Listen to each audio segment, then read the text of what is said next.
Alto की तरफ जा रहा है वो भी सही है, जो बंदा वैगनआर की तरफ जा रहा है वो भी सही है। तो फिर कैसे डिसाइड करें?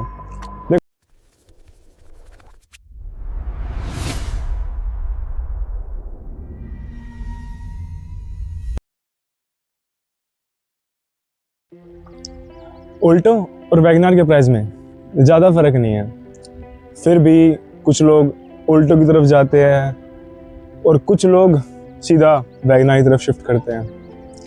तो क्या यहाँ फ़र्क कार्स का है?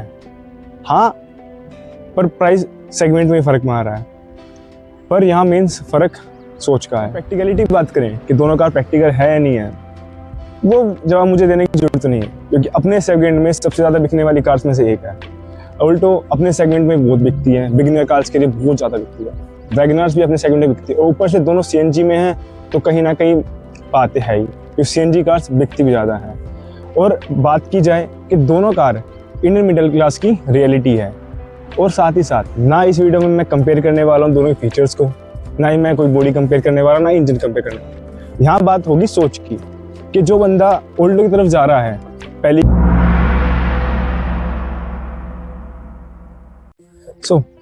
जो यूजुअली बंदा ऑल्टो की तरफ जाता है फॉर द फर्स्ट बाय, वो यूजुअली ये सोचता है कि फर्स्ट कार है तो कहीं ना कहीं इजी टू मेंटेन होनी चाहिए। और जहाँ इजी टू मेंटेन की बात आ गई, ऑल्टो से आगे कौन है? एक कॉम्पैक्ट कार है, ना ज़्यादा स्पेस चाहिए, कहीं भी घुसा लो, जहाँ पे एक नॉर्मल स्पेस हो घुस जाती है, इजी टू हैंडल है, क्योंकि कहीं ना कहीं नए ड्राइवर्स के लिए भी इजी है लर्न करने के लिए ऑल्टो पे एज कमेंट टू बड़ी कार के लेके।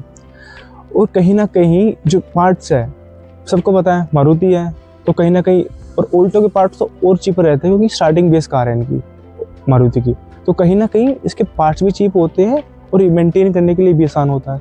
तो यूजुअली लोग थोड़ा ये भी सोचते हैं। और कहीं ना कहीं जो बायर होता है वो अपने लिए कहीं ना कहीं कॉन्फिडेंस खरीदता है ऑल्टो की उसमें, क्योंकि एक इस ऐसे प्राइस सेगमेंट में ऑल्टो आती है, जिस प्राइस सेगमेंट में वो स्टार्टिंग रेंज ही है, वहाँ पे बंदा अपने लिए सिक्योरिटी, अपने फैमिली के लिए सिक्योरिटी ढूंढ रहा है, क्योंकि और कोई कंपनी ऐसी है नहीं जो ऑफर कर रही है उस प्राइस सेगमेंट में कार।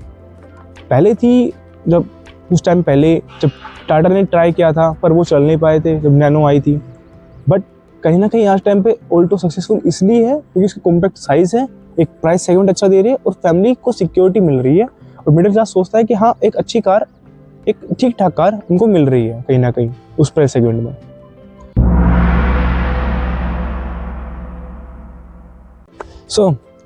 जो बंदा अगर वैगनआर के लिए जाता है तो फर्स्ट कार के प्रेफरेंस में ऑल्टो कार होते हुए मार्केट में, वो कहीं ना कहीं उस बंदे की सोच कहीं ना कहीं ये होती होगी कि फर्स्ट कार है, एक इन्वेस्टमेंट कर रहा हूँ तो चलो एक अच्छी इन्वेस्टमेंट करूँ। जब वो बंदा शोरूम में जाता होगा कि देखता होगा कि बिगिनर कार के लिए ऑल्टो है, तो कहीं ना कहीं वो देखता है कि प्राइस डिफरेंस जो वैगनआर है, एक अपग्रेड फेस मिल रहा है, अपग्रेड बॉडी मिल रही है, कहीं ना कहीं ज़्यादा स्पेस मिल रहा है, वो कहीं ना कहीं एक माइंडसेट की बात हो जाती है। ये कहीं ना कहीं एक बंदे पास अगर ऑल्टो है और एक बंदा वैगनआर है, तो कहीं ना कहीं देखो आप समझते हो सोसाइटी में होता है। और यही चीज़ है, वो बंदा ये देखता है कि प्राइस में डिफरेंस तो है नहीं, क्यों ना कुछ थोड़ा स्ट्रेच कर लूँ, अगर स्ट्रेच कर लूँगा तो मुझे क्या मिल रहा है उसमें, मुझे एक्स्ट्रा स्पेस मिल रहा है, एक अच्छी गाड़ी मिल रही है, एक साइज़ मिल रहा है। मैंने कहने का मतलब है उसकी अब जो नीड है, जो चेकलिस्ट है वो बदल गई। जो ऑल्टो बायर के लिए जो चेकलिस्ट थी वो अलग थी, इसके लिए बदल गई है।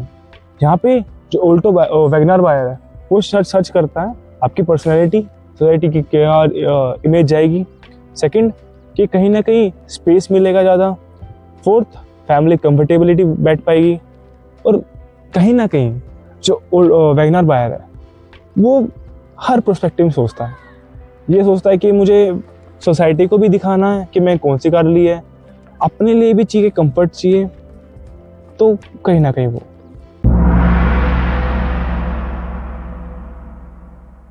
दोनों ही बायर यहाँ पे कोई गलत नहीं है।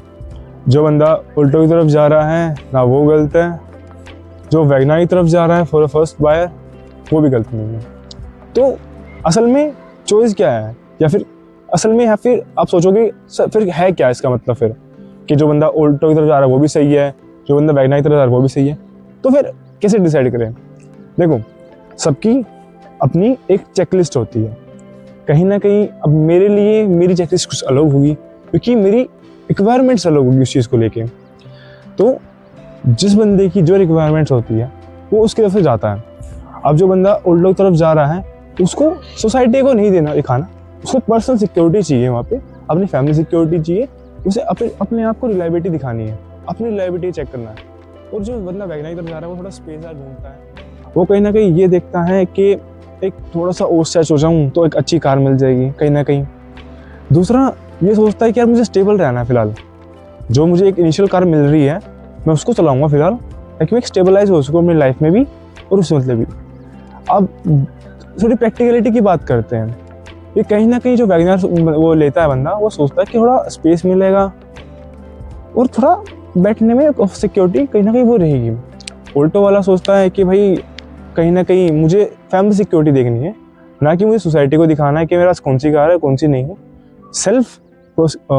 सेल्फ कि उसको खुद अपने आप को मतलब होना चाहिए, डिसैटिस्फैक्शन होना चाहिए कहीं ना कहीं। और क्योंकि जो मिडिल क्लास का डिसीजन होता है ना, कभी भी गाड़ी के बारे में नहीं होता, हमेशा जिंदगी के बारे में होता है।